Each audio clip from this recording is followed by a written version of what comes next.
Morning ಎದ್ದು ಏನು ಮಾಡೋದು ಅಂತ ಥಿಂಕ್ ಮಾಡ್ತಾ ಇದ್ದಾಗ ಈ ಟೈರ್ ಸಿಕ್ತು. ಆ ಟೈರಿಂದ ಏನಾದರೂ ಮಾಡ್ಬೋದು ಅಂತ ಯೋಚನೆ ಮಾಡ್ತಾ ಇದ್ದಾಗ ನನಗೊಂದು ಐಡಿಯಾ ಬಂತು. ಸೊ ಅದಕ್ಕೆ ಟೈರ್ನ ವಾಶ್ ಮಾಡಿಕೊಂಡು ನಾನು ಈ ಚಿಕ್ಕ ಪೈಪ್ಸ್ಗಳನ್ನ ಸ್ಕ್ರೂ ಯೂಸ್ ಮಾಡ್ತಾ ನಾನು ಅದನ್ನು ಫಿಕ್ಸ್ ಮಾಡಿದೆ.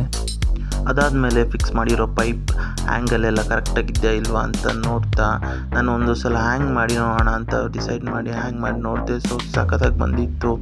ಸೊ ನೀವು ಏನಾದರೂ ಮಾಡಬೇಕು ಅಂದರೆ ಈ ಥರ ಜಸ್ಟ್ ಒಂದು ಸಲ ಟ್ರೈ ಮಾಡಿ ನೋಡಿ. ವೇಸ್ಟ್ ಟೈರಿಂದ ನಾವು ಈ ರೀತಿಯೆಲ್ಲ ಮಾಡ್ಬೋದು ನೋಡಿ. ನಾನಿಲ್ಲಿ ಮೆಟಲ್ ಟಾಯ್ ಸೈಕಲ್ನ ಯೂಸ್ ಮಾಡಿದ್ದೀನಿ ಅಲ್ಲಿ ಹ್ಯಾಂಗ್ ಮಾಡೋದಕ್ಕೋಸ್ಕರ. ನೀವೇನಾದರೂ ಬೇಕಿದ್ದರೆ ಈ ಥರ ಕೀ ಬಂಚ್ ಅಥವಾ ಟಾಯ್ಸ್ಗಳು ಅಥವಾ ಬೈಕ್ಸ್ಗಳು ಕಾರ್ಗಳು ಏನಾದರೂ ಇಟ್ಕೊಬೋದು ನಿಮಗೆ ಬೇಕಾಗಿರೋವಂಥದ್ದು. ಅದಾದಮೇಲೆ ನಾನು ಇದಕ್ಕೆ ಲೈಟ್ ಫಿಕ್ಸ್ ಮಾಡಿ ಆ ಲೈಟ್ ಕರೆಕ್ಟಾಗಿ ವರ್ಕ್ ಆಗ್ತಿದೆಯಾ ಇಲ್ವಾ ಅಂತ ನೋಡ್ತಾ ಇದ್ದೀನಿ. ಆ್ಯಂಡ್ ಲೈಟ್ ಹಾಕಿದ್ಮೇಲಂತೂ ಇದು ತುಂಬ ಚೆನ್ನಾಗಿ ಬಂದಿದೆ.